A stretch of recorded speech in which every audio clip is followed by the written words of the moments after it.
बिस्मिल्लाहिर्रहमानिर्रहीम। अस्सलाम वालेकुम। मैं हूं असद और आप देख रहे हैं असद इलेक्ट्रिकल।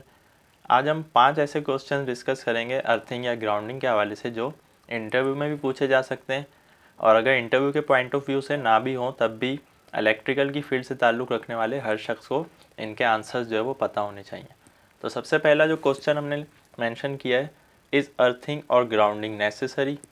यहाँ पर ये बात जहन में रखें कि बहुत से लोग अर्थिंग और बहुत से लोग ग्राउंडिंग का वर्ड यूज़ करते हैं। इनमें जो टेक्निकली डिफरेंस है उस पर हम ऑलरेडी वीडियो बना चुके हैं, तो वो आप हमारी पिछली वीडियोस में देख सकते हैं।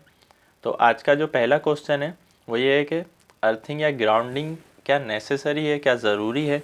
तो इसका जवाब क्या दिया जाएगा? तो इसका जवाब ये दिया जाएगा कि हाँ, अर्थिंग जो है वो ज़रूरी है। क्यों ज़रूरी है? Earthing is necessary to protect human lifes, यानी कि इंसानी ज़िंदगी बचाने के लिए अर्थिंग करना बहुत ज़रूरी है।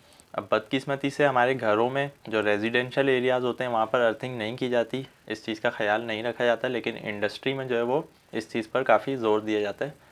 तो अर्थिंग जो है वो चाहे वो घर के लिए हो, चाहे ऑफिस के लिए, चाहे कोई इंडस्ट्री हो, कोई प्लांट हो, जहाँ पर भी इलेक्ट्रिकल सप्लाई मौजूद है वहाँ पर अर्थिंग का होना ज़रूरी है। क्यों ज़रूरी है? ताकि इससे प्रोटेक्ट किया जाए इंसानी ज़िंदगी को। अच्छा, दूसरा सवाल ये है कि क्या डीसी और एसी सप्लाई के लिए अर्थिंग अलग अलग होती है या सेम होती है? Is DC and AC earthing same और नॉट? तो अक्सर लोग इसमें कंफ्यूज हो जाते हैं। तो इसका जवाब ये है कि हाँ, अर्थिंग तो सेम होती है डीसी और एसी की, बट नॉट रिकमेंडेड, यानी कि ये रिकमेंडेड नहीं है कि आप डीसी सर्किट के लिए भी एक ही अर्थिंग को यूज़ करें और एसी सर्किट के लिए भी। तो अलाउएबल है लेकिन रिकमेंडेड नहीं है। तो इसके लिए हमें क्या करना है कि डीसी सप्लाई के लिए यानी डीसी सर्किट के लिए हमें सेपरेट अर्थिंग करनी चाहिए और एसी सर्किट के लिए सेपरेट। लेकिन जो अर्थिंग है वो एक ही होती है, इसमें कोई डिफरेंस नहीं होता। तीसरा सवाल ये है कि न्यूट्रल और अर्थ के दरमियान कितने वोल्टेज होने चाहिए। अगर ये इंटरव्यू में पूछा जाए या वैसे ही अगर जनरली एक देखा जाए कि क्या हमारे न्यूट्रल और अर्थ के दरमियान क्या वोल्टेज होने चाहिए या नहीं, और अगर होने चाहिए तो कितने होने चाहिए, तो इसका जवाब ये होगा कि आइडियली जो है वो ज़ीरो होने चाहिए। यानी कि सबसे अच्छा जो हमारा जहाँ पर सिस्टम होगा अर्थिंग का और न्यूट्रल का, वहाँ पर रिकमेंडेशन ये है कि ज़ीरो वोल्ट होने चाहिए, यानी कि वोल्टेज नहीं होने चाहिए। लेकिन बिकॉज ऑफ सम रीज़न्स, उन रीज़न्स में एक तो अनबैलेंस लोड, जैसा कि हम इस पर पहले बता चुके हैं कि अनबैलेंस लोड की वजह से हमारे न्यूट्रल में कुछ ना कुछ वोल्टेज आ जाते हैं। दूसरा, अर्थिंग की जो रेजिस्टेंस है, यानी अर्थिंग की जो रेजिस्टेंस है वो कितनी होनी चाहिए, वो भी आइडियली ज़ीरो ही होनी चाहिए। लेकिन जब हमारी ज़ीरो नहीं होती, उससे बढ़ जाती है, और दूसरा ये कि अनबैलेंस लोड होता है, तो उस सूरत में कुछ ना कुछ वोल्टेज जो है वो न्यूट्रल और अर्थ के दरमियान आने लगते हैं, तो ज़ीरो नहीं रह पाते। तो कितने होने चाहिए या कितने हो सकते हैं जिसको हम कहें कि ये एक्सेप्टेबल है हमारे लिए, वो है 2 वोल्ट। यानी अगर अर्थ और न्यूट्रल के दरमियान 2 वोल्ट तक आ रहे हैं या 2 से नीचे नीचे हैं तो ये एक्सेप्टेबल है। अगर इससे ऊपर होंगे तो वो एक्सेप्टेबल नहीं है।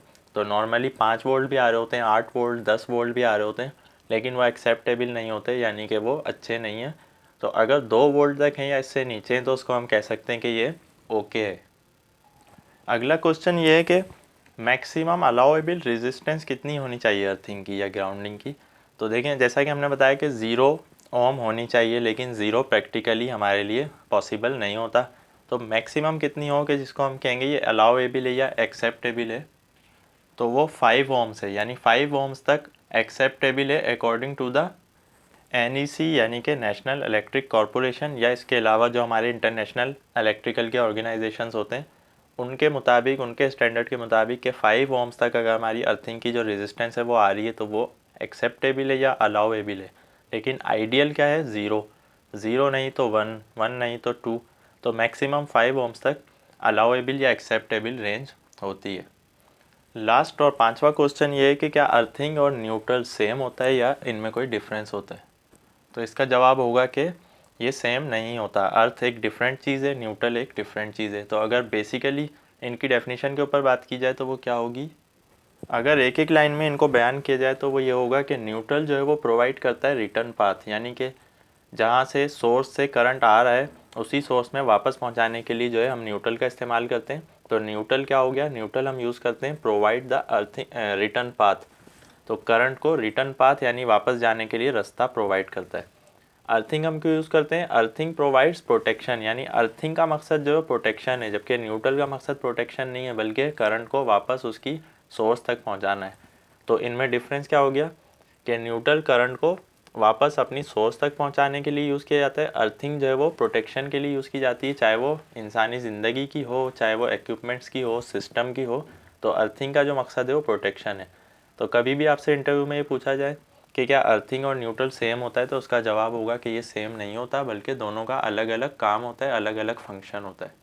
उम्मीद है आज की वीडियो आपको पसंद आई होगी। कोई भी आपका क्वेश्चन या कन्फ्यूजन है आप कमेंट में पूछ सकते हैं। वीडियो पसंद आने की सूरत में लाइक करें। आज के लिए इतना ही। नेक्स्ट वीडियो तक के लिए इजाज़त दीजिए। अल्लाह हाफिज़।